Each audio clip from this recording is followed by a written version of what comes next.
Hello, movie lovers. Today I'm going to continue on with a series on the films of 1972, 50 years ago. What were movies like in 1972? I was an avid moviegoer then. It's been a lot of fun for me to revisit these films in the context of one single year. What I felt about them then, what I feel about them today.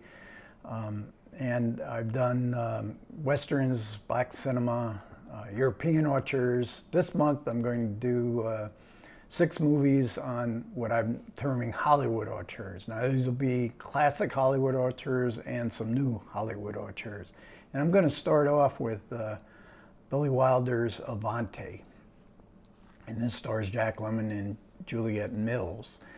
And it is a romantic comedy about a American businessman, very wealthy, VIP. He travels to Italy in a frantic mode because his father has died from an automobile accident. So he comes to Italy, the Amalfi Coast, and boy, I tell you, this is one of those sun-drenched movies that look absolutely beautiful. But he finds there's a woman there, a much younger woman, who has come to Italy to retrieve her mother, also died in an automobile accident. Is it a coincidence? Of course not.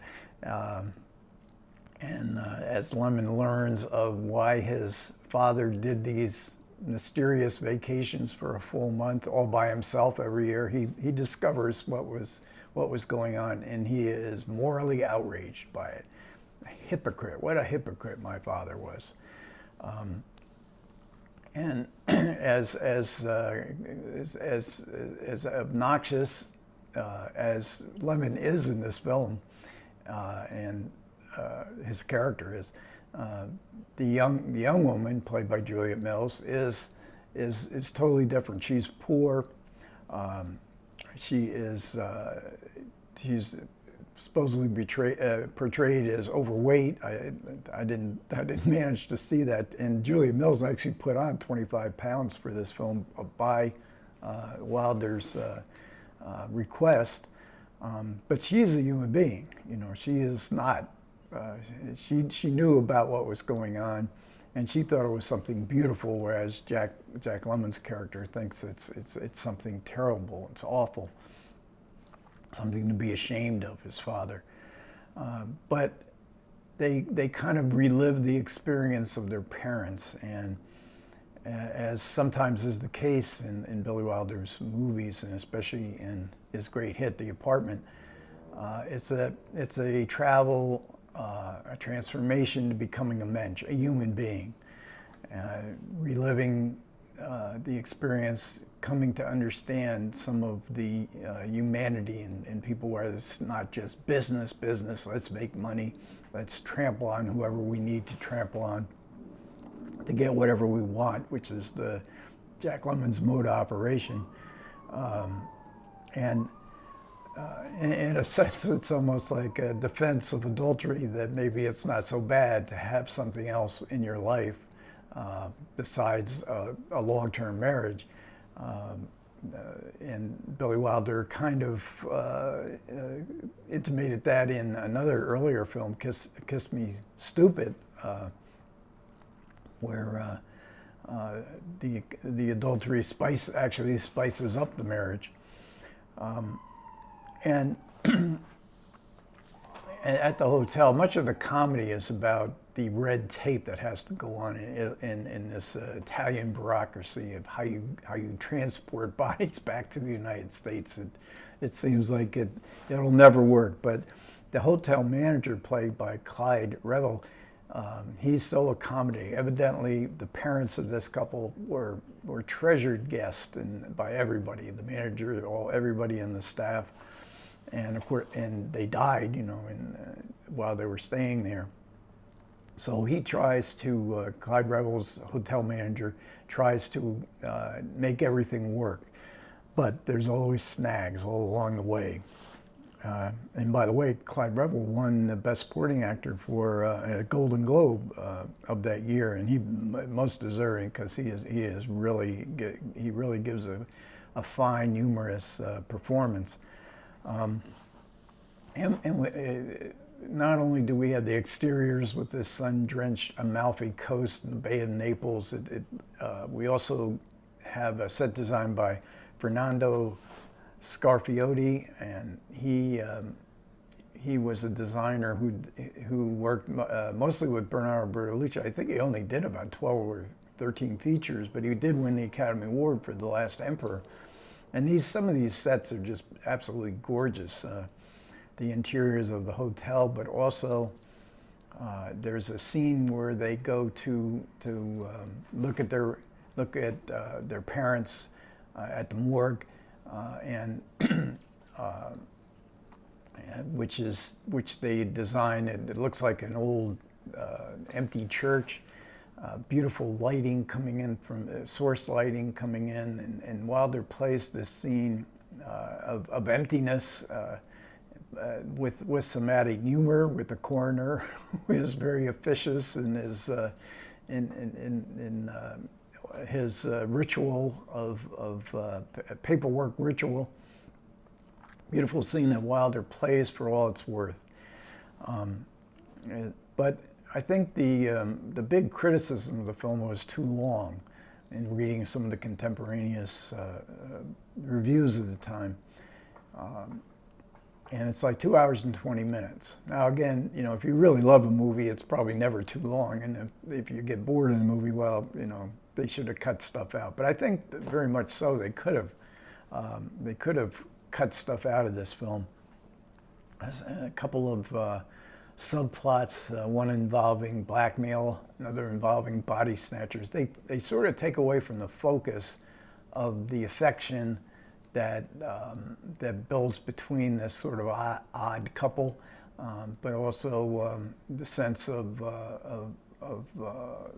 Jack Lemmon's character kind of finding his humanity.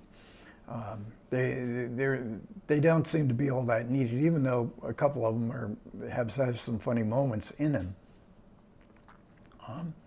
So Lemmon's performance, if you've ever seen him in The Out-of-Towners, I know I'm really referencing a whole lot of movies here, that kind of aggravation and obnoxious behavior gets a bit mannered. I've never cared much for his performance in The Out-of-Towners.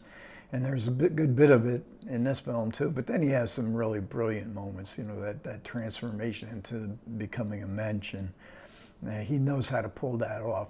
He has such considerable star power. I mean, and perhaps there is some imbalance here because Juliette Mills hadn't really been in too much. Billy Wilder, she was in an American TV show at the time, and though Wilder said he didn't like the TV show, he thought Juliette Mills was really good.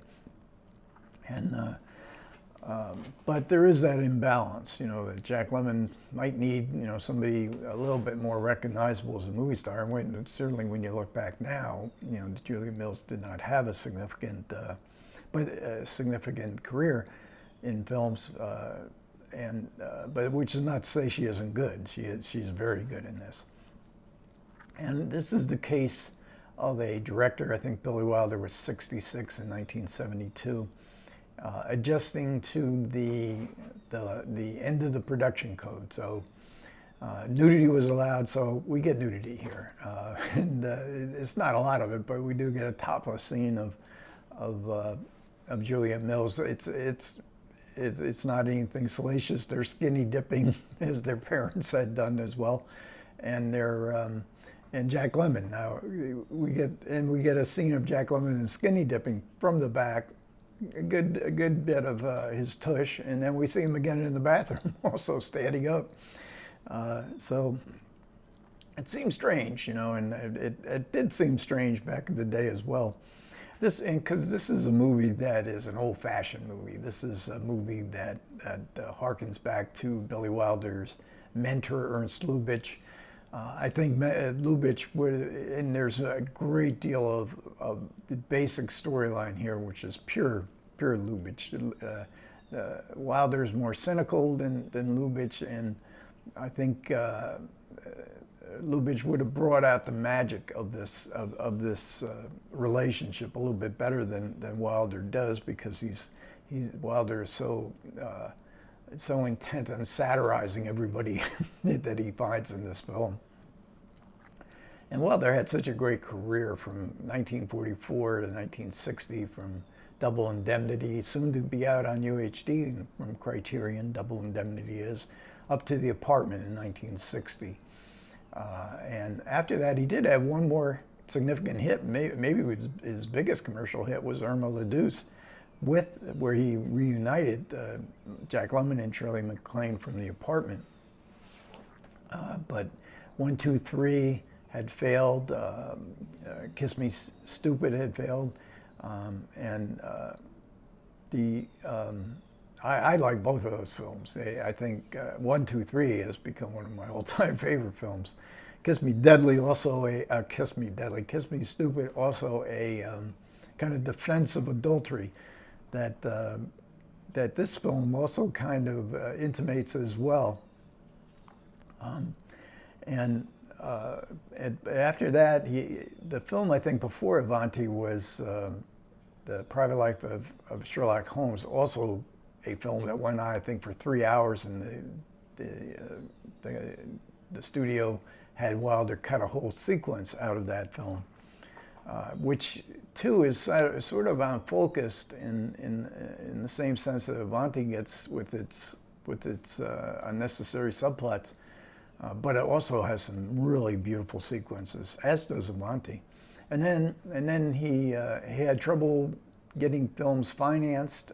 Billy Wilder did, but so he called up Jack Lemmon, because Lemmon and Walter Matthau were box office, and so he made a remake, really strange remake of The Front Page, which seemed totally out of its time.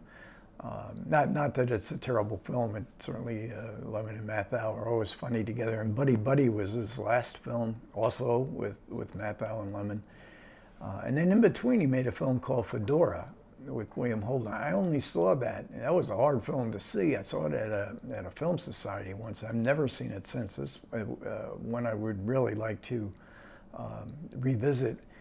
As far as what did I think of Avanti in 1972, I had a great affection for Billy Wilder, especially for The Apartment. Probably in 1972, I would imagine I would have picked The Apartment as my favorite film of all time. I had it on my 10 best list, but I also had reservations about it then. But I've seen it probably half a dozen times through the years, and watching it again last night. I mean, whatever. Wilder may not be at the top of his game, but there's certainly moments in this where you see the great Billy Wilder delivering the goods.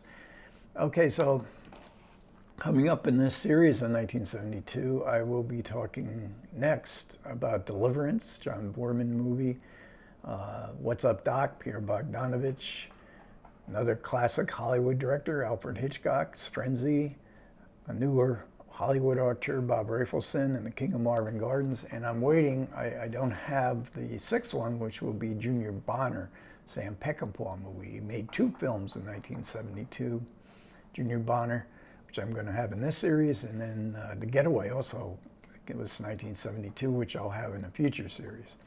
Okay, thanks a lot for everybody who managed to listen to me. I appreciate it. Comments are welcome. Take care.